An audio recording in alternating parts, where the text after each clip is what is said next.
정말 반주가 정말 훌륭하고 이렇게 귀한 반주자 우리가 그동안 숨겨두고 있었나 싶은 생각이 듭니다. 너무 감사를 드리고 하나님 앞에 같이 영광을 올려드립니다.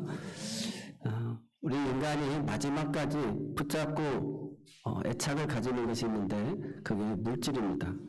그래서 어르신들이 다 돈 있어야 찾아보고 돈 있어야 사람 구실한다고. 그래서 마지막까지 붙드는 게 물질입니다. 그래서 나이 드시고도 돈을 그렇게 가장 다른 것은 다 잊어버려도 돈은 안 잊어버리지 않습니까? 그래서 가끔 물질의 욕심이 우리를 힘들게 할 때가 많습니다. 그래서 사람을 마지막까지 붙잡고 있는 이 물질에 대한 욕심, 이 물질에 대한 욕심을 우리가 어떻게 하면 없앨 수 있을까? 좀 물질로부터 자유로울 수 없을까? 이런 생각을 해보게 됩니다. 그래서 이 세상을 열심히 살아가되 정말 욕심을 갖지 않고 열심히 일할 수 있는 그런 삶.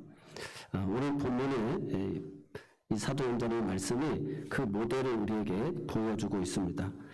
오늘 본문의 내용은 사도 베드로와 요한이 안진뱅이를 고친 일로 인해서 우리가 감옥에 갇힌 것을 보았지 않습니까? 마찬가지로 이들이 어떻게 이 복음을 증거하고 위협함을 당하면서 이걸 극복했는지 그 모습을 보면서 오늘 우리의 현실을 이렇게 비춰볼 수가 있어요. 우리는 두 공간, 두 모임, 두 세계에서 살아가고 있습니다. 똑같은 이 한 공간에 살아가고 있는데 두 그룹이 생긴다는 거예요. 두 모임이 있고 두 세계가 있는데 직장 생활을 똑같이 하는 그 공간 속에서도 두 그룹이 만들어진다는 거예요. 우리가 폭언과 위협에 시달리면서 젊은이들이 직장 생활을 한다고 생각해 보세요. 요즘 젊은이들이 1년을 잘 못 견디고 직장을 아주 옮겨 다니지 않습니까? 똑같은 상사, 똑같은 공간을 살면서도 그러한 그 시달림 속에서 우울해지고 낙망하게 되어지고 또 다른 곳으로 이전하는 그런 모습들을 보게 되어집니다. 그런데 똑같은 그 공간에 있으면서도 용케도 잘 버티고 또 무덤덤하게 그 상황을 지혜롭게 생활하는 사람도 있습니다.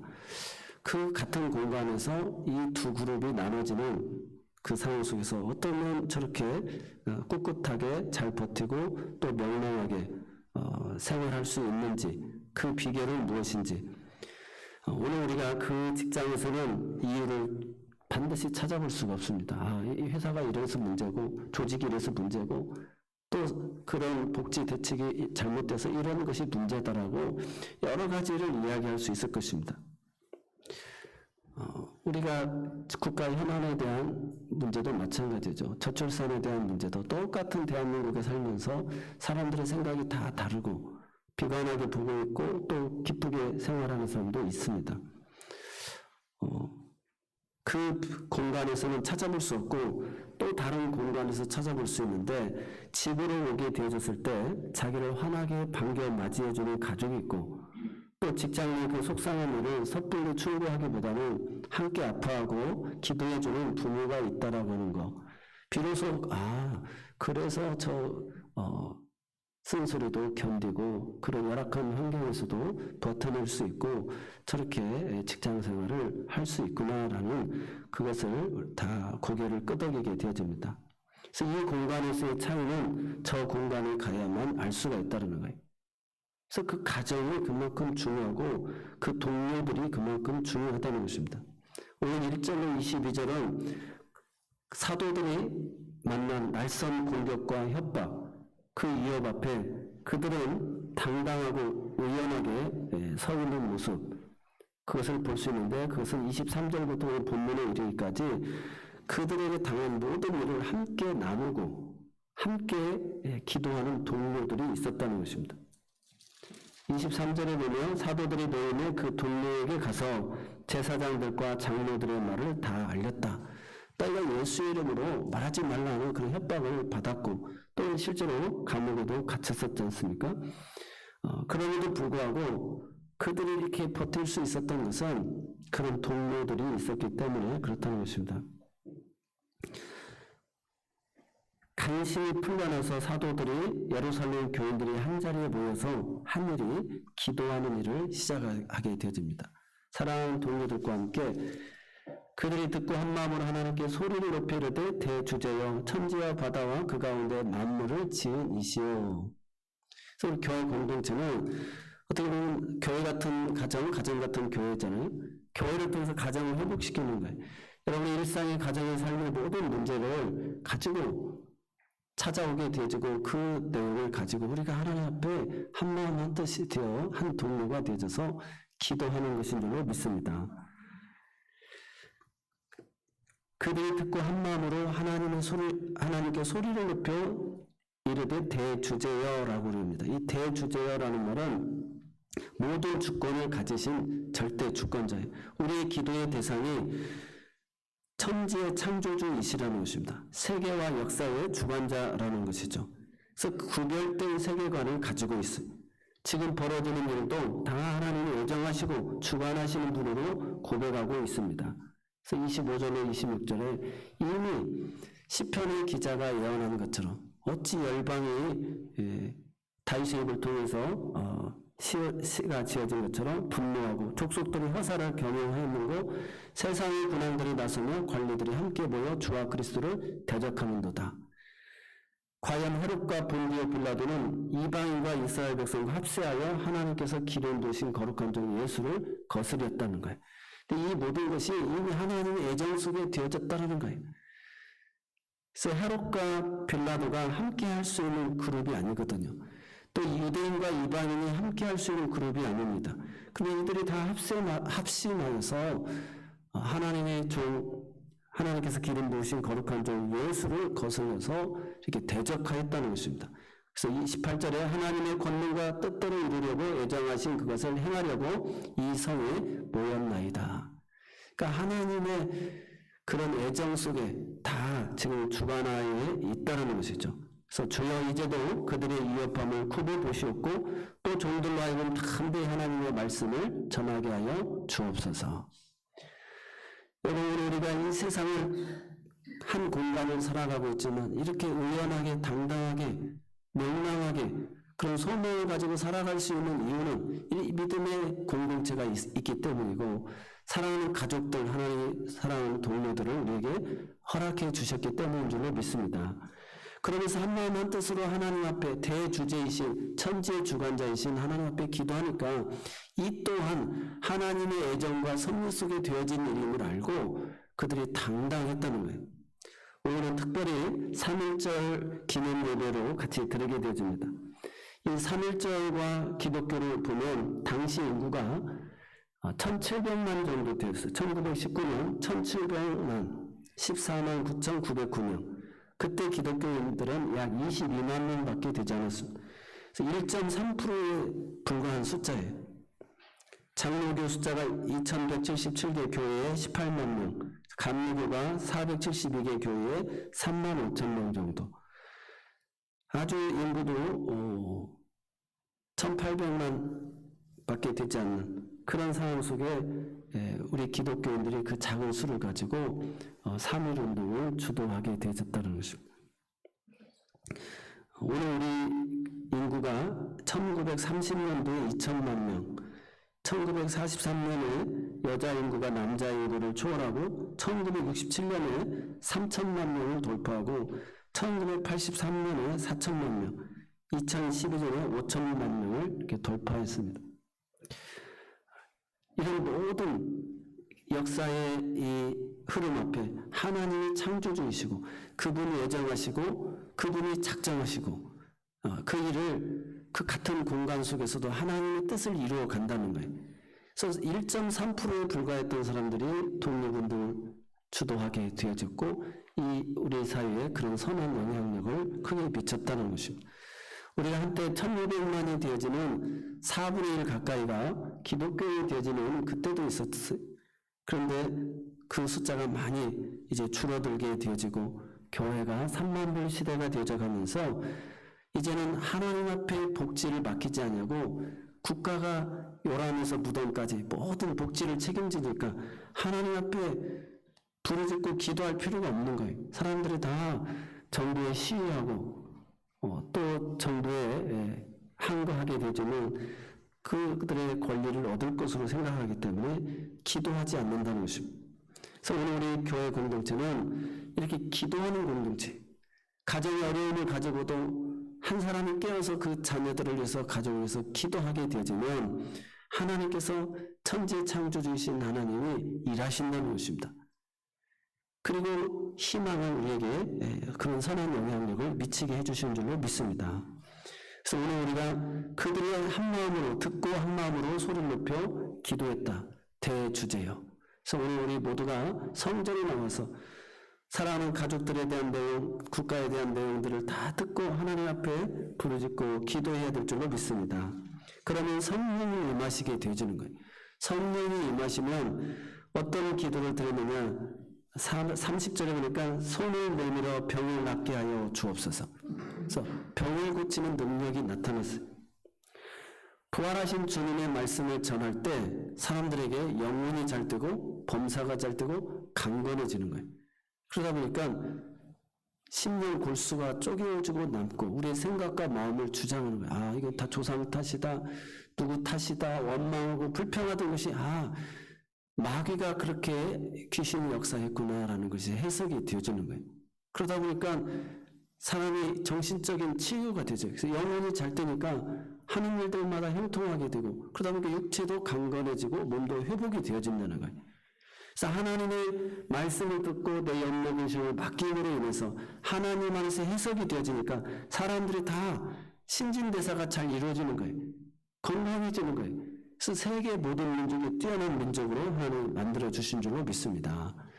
그래서 오늘 30절에 손을 내밀어 병을 낫게 하셨고 표적과 기사가 거룩한 종 예수의 이름으로 이루어지게 하옵소서. 그래서 예수의 이름으로 기도해서 그런 표적과 기사, 하나님 살아계신 걸 보여달라고, 하나님 우리 남편에게 우리 자녀에게 하나님 살아계심을 보여달라고 그런 표적과 기사를 구한 기도들이 얼마나 많은 응답들이 이루어졌어요. 예수의 이름으로 수많은 병든 자들이 치료받고 고침받은 줄로 믿습니다. 이 기도를 통해 가지고 병의 고통의 근원인 그 죄에 밟은 세분을 하게 된 것입니다.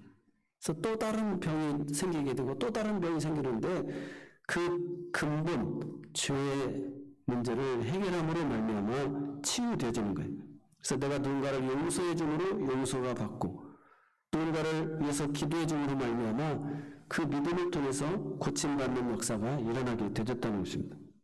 그래서 야고보서 5장 15절에 보면 믿음의 기도는 병든 자를 구원하리니, 그래서 장로들을 청하에다가 기도를 받으라는 거예요. 그리고 서로 병 낫기를 위해서 기도하라는 것입니다.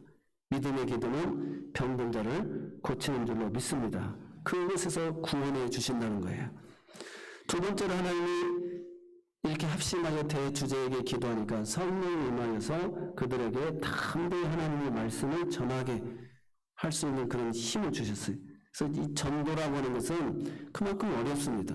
우리가 공부는 할 수 있어요. 다 알고는 있어요. 그렇지만 내가 은혜 받은 것을 전도한다는 것은 전하기는 어렵습니다. 그래서 하나님의 말씀을 전한다는 것, 이건 두려움을 이기는 능력이 있어야 되어집니다. 그래서 기도할 때 성령이 임하시고 병을 고치는 역사가 나타나고 또 하나님의 말씀을 담대히 전하는 능력이 나타나고, 거기에 한 가지 더, 우리가 다 아는 내용이지만 오늘은 특별히 34절의 말씀을 보면 그들이 가난한 사람이 없었다는 거예요. 그들이 대주제여 기도의 대상이신 교회의 애정과 그런 작정 속에서 이루어지는 일을 알고 기도할 때 하나님이 가난한 자가 하나도 없게끔 해주셨다는 거예요. 그래서 오늘 물질 생활이 달라졌다는 것입니다. 그래서 여러분, 오늘 가난이라고 하는 것은 그냥 하루아침에 이루어지는 것이 아닙니다. 이 가난이라고 하는 초대교회 때 보면 뿌리 깊은 가난이었어요. 로마의 학정 때문에 생긴 가난이었고, 과도한 세금 때문에 생긴 가난이었고, 또 헤롯의 폭정에 의해서 지도자로 인한 그런 가난이었고, 해마다 발생하는 가뭄과 기근과 흉년으로 인하여서 이 예루살렘이 가난해졌습니다. 그래서 가난의 이유가 한두 가지 아닙니다. 우리가 말하는 사회적 그런 구조, 이런 가난이죠. 뿌리 깊은 초대교회의 가난이었습니다. 그런데 이 가난이 그들이 합심하게 기도할 때 성령이 임하고 가난이 다 해결되어졌다는 거예요. 가난한 자가 그 중에 하나도 없었다는 것입니다. 얼마나 놀라운 일입니까? 그래서 우리가 물질로부터 그 욕심에서 벗어날 수 있는 그 자유, 그것을 성령이 임하시게 되지만 우리 가난으로부터 벗어나니까 이제는 가난에서 떠나서 의미 있는 삶을 살게 되어지고, 그래서 하나님이 원하시는 추구하는 인생을 살게 되어진다는 것입니다. 그래서 우리 사회가 하도 산업화 시대 너무 가난하고 못 먹고 못 살았기 때문에 어떻게든지 집 마련하고 잘 사는 걸로만 목표로 오다가 지금은 이제는 그런 근본적인 가난의 문제가 해결이 되어버렸어요. 그러다 보니까 사람들이 이제는 삶의 의미, 놀 줄도 모르고 어떻게 살아야 될 줄도 모르는 그런 상황 속에서 가정들이 많이 깨어지고 사람들의 삶이 이제 그런 문화적 충돌을 받고 있는 것입니다. 그래서 오늘 가난한 사람이 없어진 것은 성령이 임하니까 하나님이 그 가난의 문제를 해결해 주셨다는 것입니다. 요한 3서 2절에 사랑하는 자의 내 영혼이 잘됨과 같이 내가 범사에 잘되고 강건하기를 내가 간구하노라. 그래서 우리가 영혼이 잘되면 범사가 잘되고, 범사가 잘되니까 건강하게 되어져 있다는 것입니다. 그래서 물질 생활이나 직장 생활 이런 모든 것들이 다 형통하게 되어지고 필요가 채워지게 되어졌다는 것입니다. 한때 새벽기도 하다가 권사님들끼리 무슨 정부 이야기하다가 그렇게 부동산 사고 돈 벌었다는 얘기들을 많이들 하셨습니다. 근데 어떠한 그런 사람들의 그 물질에 대한 욕심을 가지고 나아가는 거, 뭐 골프를 통해 가지고 좋은 사람들을 통해서 정보를 얻으려고 하는 사람들 저마다 다 있죠. 그런데 성령의 사람들은 어떤 그런 물질의 욕심에 사로잡힌 사람이 아니라 성령께서 주신 그 지혜를 가지고 하나님이 기뻐하는 삶을 구현해 나간다는 것입니다. 그래서 그 사람들의 일터가 복을 받게 되어져 있어요. 성령이 임하면 나타나는 첫 번째 그 현상이 일터가 복을 받습니다. 그 중에 가난한 사람이 얻게 되어졌다. 이 말은 삶에 대한 우리의 자세가 달라졌다는 것입니다. 우리가 소위 말하는 하나님의 뜻을 이루기 위해서 내가 이제 일을 한다는 거예요. 먹고 살기 위해서 사는 인생이 아니라 하나님이 그렇게 나를 인생을 계획하시고 구상하시고 인도하고 계신다. 그래서 그 찬송을 받으시기에 합당하신 그 하나님 앞에 내 삶을 내가 영광을 올려드린다. 그래서 내가 남편을 만난 것도, 자녀를 양육하는 것도, 내가 이런 은사와 달란트를 가지고 이런 인생으로 지금 살아가는 것도 다 삶의 이제 해석이 되어지는 것입니다. 그래서 전도서 10장 19절에 보니까 잔치는 희락을 위하여 베푸는 것이요 포도주는 생명을 기쁘게 하는 것이나 돈은 범사에 이용되느니라. 그러니까 하나님의 성령이 임하시게 되어지면 이 가난으로부터 벗어나서 이 돈이면 만사를 해결하게 되어집니다. 돈은 모든 것의 해답이에요.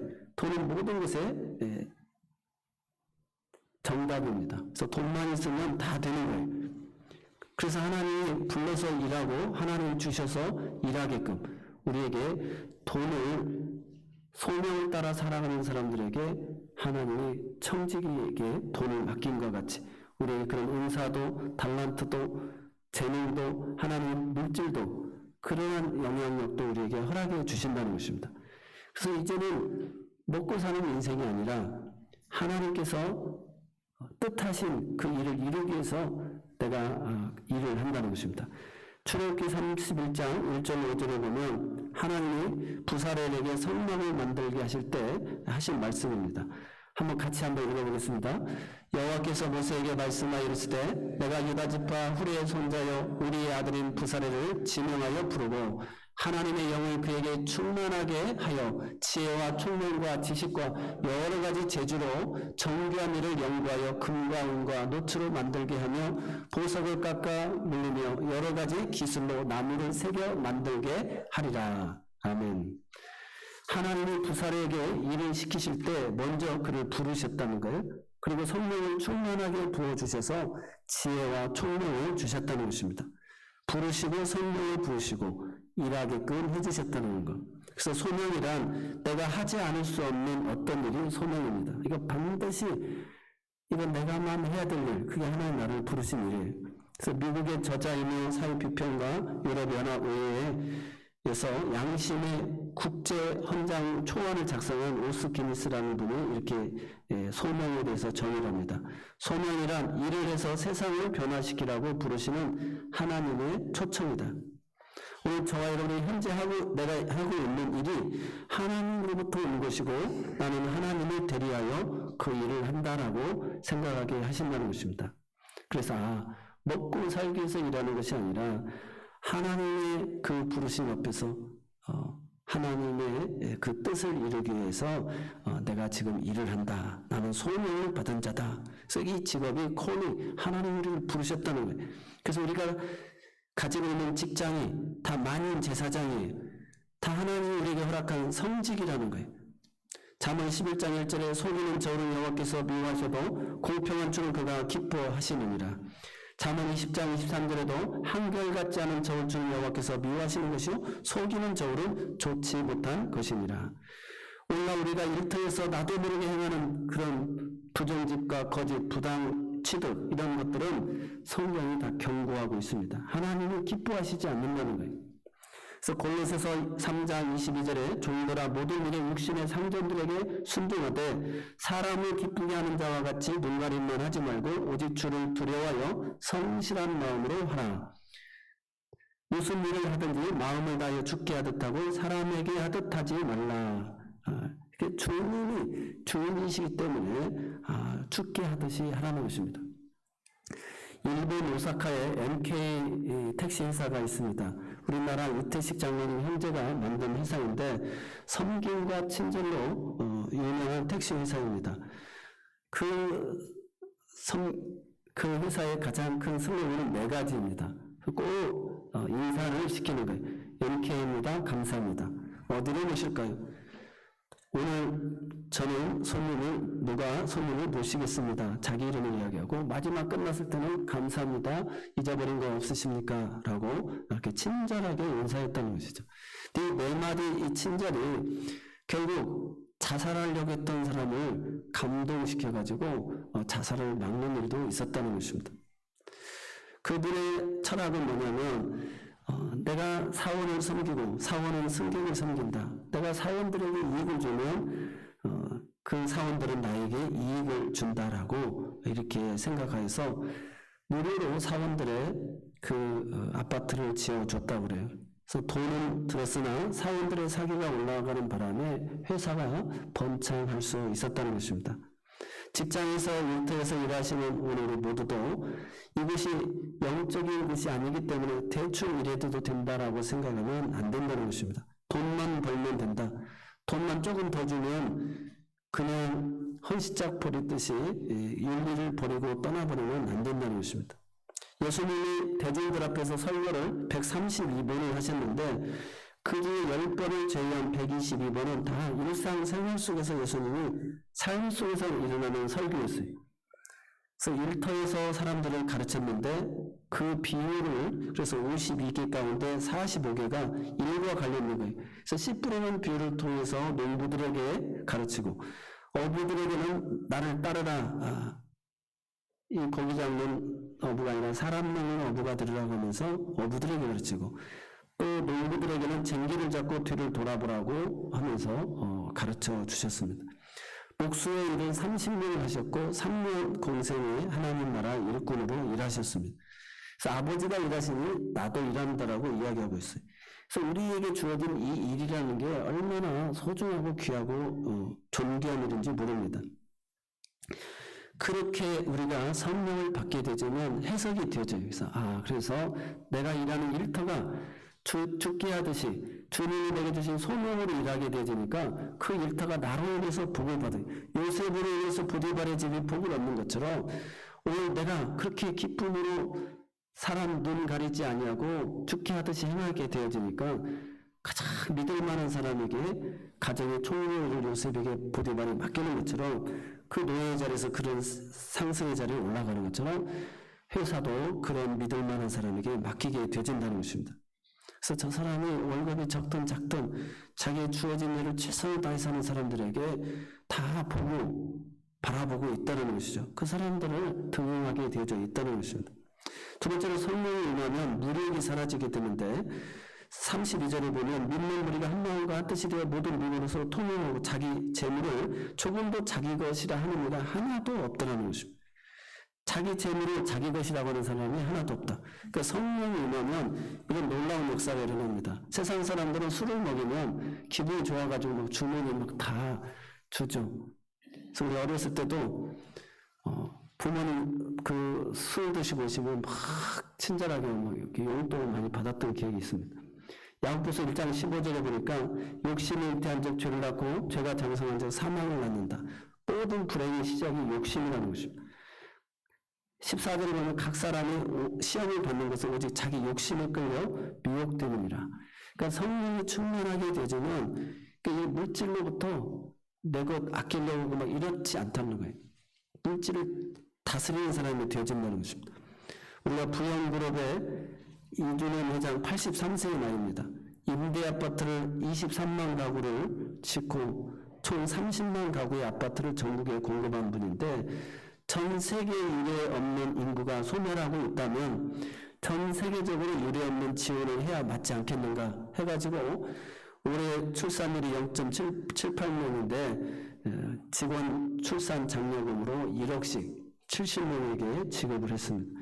근데 세금만 4천만 원이 떼일 정도가 되어지니까 대통령이 나서서 그 감면하게 되어지고 또 그 감사 편지를 쓰게 된 것을 보게 되어집니다. 전년도에 고향 전남 순천 서면 은평리에 280여 가구에 많게는 1억씩, 초중고교 동창생들에게는 180여 명에게 최대 1억씩까지 다 전달했고, 또 캄보디아, 라오스 등의 초등학교 600개를 짓고 디지털 피아노 7만여 대를 기증했습니다. 사제를 틀어서 6.25 전쟁과 일제강점기 등에 대한 역사책을 집필하여서 학교와 강릉서 등에 기부하기도 했습니다. 이런 사례들은 많습니다. 건국대학교의 한 의사 부부가 200억이 넘는 재산을 사회에 환원했습니다. 독실한 크리스천이었는데 평생 번 재산을 아들딸에게 남기지 않고 몽땅 사회에 환원했어요. 그 돈이 심장병 환자, 소외들 모임, 버려진 고아들을 위해 쓰여지기를 바랬던 것입니다. 국민일보 기자가 찾아가서 물었습니다. 어떻게 그 많은 돈을 내어놓을 수 있습니까? 라고 할 때 그 부부의 한마디는 죽은 자가 뭐 자기 재산이 따로 있습니까? 성령이 우리 안에 임하시면 우리 인생의 주인이 하나님이신 것을 분명히 알고 내가 영원히 살 수 없다라는 걸 이 땅에서 알게 되어진다는 것입니다. 그래서 우리의 일과 직장 일터 그리고 생명의 주인인 것을 알면 그때부터 욕심이 사라져요.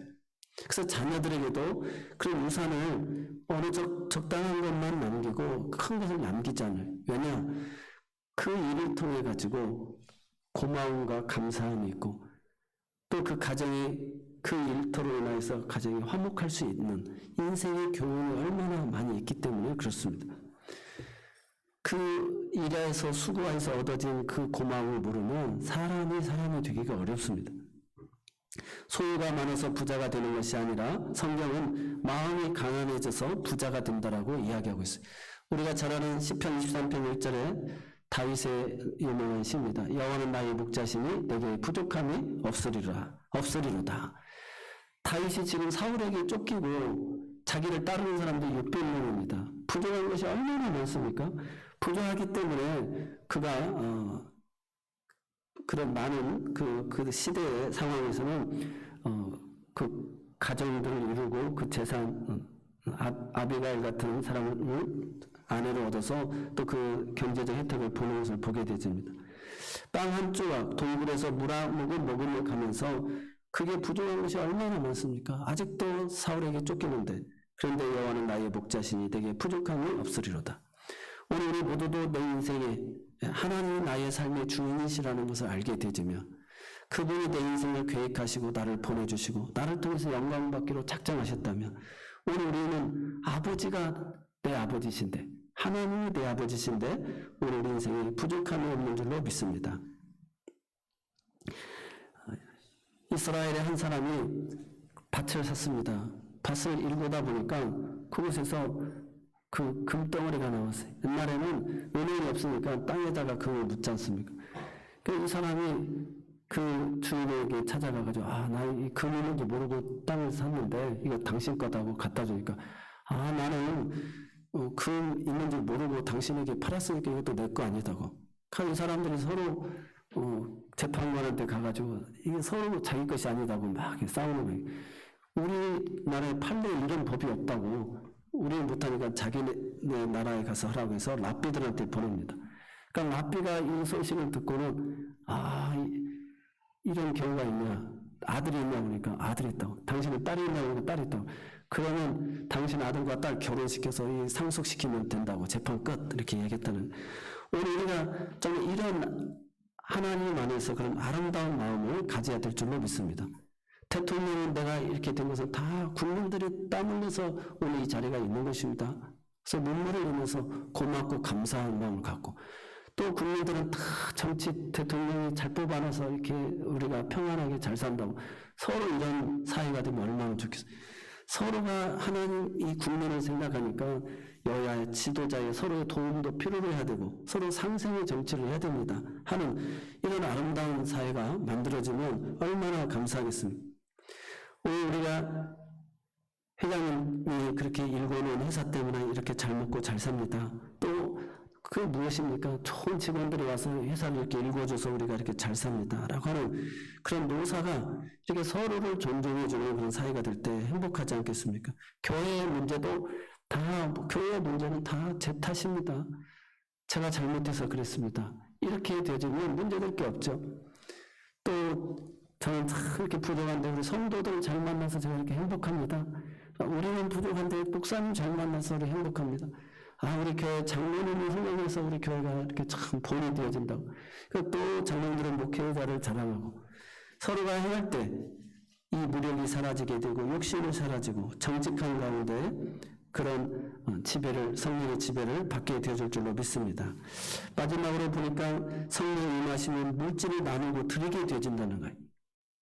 그래서 우리가 물질로부터 자유로울 수 있는 성령이 임하시면 되는데, 그 성령이 임하시면 이렇게 우리들로 하여금 물질로부터 이렇게 일터가 복을 받고 물질의 자유를 얻게 되고 욕심이 사라지고 또 무력이 사라지고 그 다음에 나누고 드리는 사람이 되게 되어진다는 것입니다. 그래서 오늘 본문을 보면 34절로 35절에 믿는 무리가 한 마음과 뜻이 되어 모두 물건을 서로 통용하고 자기 재물을 조금이라도 자기 것이라는 이가 하나도 없더라. 사도들이 큰 권능으로 주 예수의 부활을 증언하는 무리가 큰 은혜를 받아 그 중에 가난한 자가 없으니 이는 밭과 집 있는 자는 팔아 그 판 것의 값을 다 가져다가. 여러분, 이런 놀라운 역사, 이걸 우리가 공산주의자들이 말하죠. 공산주의자들이 말하는 이 공산, 이것은 자신들의 그 욕구를 채우기 위해서 남의 것을 빼앗아 가지고 우리 똑같이 나누자, 똑같이 행복하자, 이게 공산주의 유물론입니다.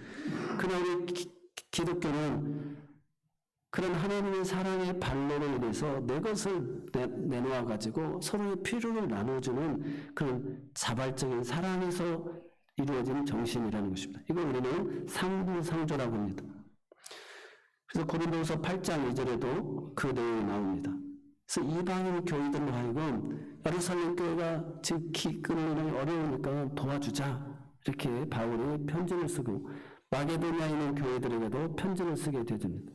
그래서 사랑하는 마음으로 그렇게 서로 도와주자, 이렇게 상부상조, 내가 어려울 때 도와주면 또 그들도 우리를 도울 거다라고 하는 마음입니다. 우리가 복음으로부터 그들에게 빚을 졌으니까 우리가 이렇게 외면하지 말자라고 하는 것입니다. 근데 그들이 형편이 어려웠어요. 어려웠는데도 다 자원하고 자발적인 마음으로 도왔다는 것입니다. 오늘 하나님이 내게 맡겨주신 것을 오늘 우리가 성령의 감동을 따라 드리는 거예요. 그래서 헌금은 성령의 감동을 따라 나누는 것입니다. 우리가 구제를 할 때, 구제라는 말은 세상 용어입니다. 내 것을 가지고 남의 것을 돕는다, 이게 구제예요. 근데 기독교적 용어는 나눔입니다. 하나님이 내게 더 많이 맡겨준 걸 어차피 꼭 필요한 사람에게 나눠주는 거예요.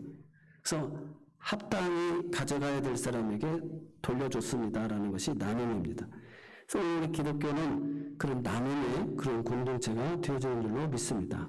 그래서 오늘 사도행전 4장 36, 37절에 구브로에서 나온 레위족 사람이 있으니 이름은 요셉이라 사도들이 끌어 바나바라 보니까 우리의 아들이라 하니 그가 밭이 있으며 팔아서 그 값을 가지고 사도들의 발 앞에 두었다. 이것이 다 성령의 감동을 통해서 이루어진 일이라는 것입니다. 우리 한국 교회가 이렇게 많은 교회들이 세워지고 선교사들을 많이 보내고 행하는 모든 일들이 성령의 감동으로 의해서 되어진 일이라는 거예요. 어떤 분이 목사님 왜 11조 해야 됩니까? 요즘에 유튜브에 11조 안 해도 된다 뭐 그런 내용들도 나오잖아요. 그러면 신약성경에 11조 하지 말라는 내용이 있습니까? 11조 하라는 말은 없습니다. 하지 말라는 말은 없습니다. 그럼 구약에는 76번이나 나오니까 해야 되겠네요. 근데 신약에도 5번이 있습니다. 성경에 믿으라는 단어는 272번 나오고 사랑하라는 단어는 714번이 나오는데 하나님께 드리라는 단어는 2162번이 나옵니다. 하나님을 드리고 주는 것을 좋아합니다. 왜냐하면 모든 것이 하나님의 것이기 때문입니다. 우리 생명도 하나님으로부터 온 거 아니겠습니까? 그래서 이 천지 만물도 하나님이 다 주신 거. 그래서 그 하나님의 사랑을 알게 되니까 자기 독생자까지 되어주신 하나님 앞에 우리도 드리고 싶은 거예요. 하나님 앞에 드리는 것입니다. 그래서 그것을 통해서 하나님은 더 큰 걸 주시는 것이죠. 부모와 자녀를 향해서 더 주고 싶어 하지 않습니까? 목회하면서 11조 아껴가지고 부자 된 사람을 못 봤어요. 11조는 하나님 내 삶의 주인이라는 걸 인정하는 것입니다. 우리 교인들은 보니까 한 75% 거의가 다 11조 생활을 잘 하고 있습니다. 또 우리가 내 삶의 주인이시고 내가 가진 모든 것이 하나님의 것입니다. 이 물질의 욕심을 없애는 방법은 성령을 받은 자만이 이런 고백을 할 수가 있게 되어지고요. 그들에게는 어떤 능력이 주어진다고요? 병 고치는 능력이 주어지고 또 담대히 하나님 말씀을 전하는 능력이 주어지고 무력으로부터 무력이 사라지고 소명감으로 열심히 일을 해서 내가 일하는 일터를 복을 받게 하고 정말 물질의 욕심이 없어서 죄를 짓지 않고 남에게 드리는 그런 축복의 삶을 살게 되어지는 줄로 믿습니다. 우리 새로운교회 모든 공동체가 그런 사랑의 자리에 나아가시기를 주를 축원합니다. 기도하겠습니다. 사랑의 하나님, 우리가 서로 사랑하는 교회 공동체가 되게 하심을 감사합니다. 서로의 상황과 환경을 듣고 천지의 대주제이신 하나님 앞에 기도하는 공동체가 되고 같은 동료가 되게 하고 아파하고 같이 기뻐하고 위로하게 하여 주심을 감사합니다. 그래서 같은 공간 안에 살아가고 있지만 우리의 삶의 열악한 환경들이 다 있지만 그럼에도 불구하고 항상 기뻐하고 쉬지 말고 기도하고 범사에 감사하면서 꿋꿋하게 이겨내는 믿음의 권속들이 다 되게 하여 주옵소서. 예수님의 이름으로 이 모든 걸 감사하며 기도드리옵나이다. 아멘. 우리 다 같이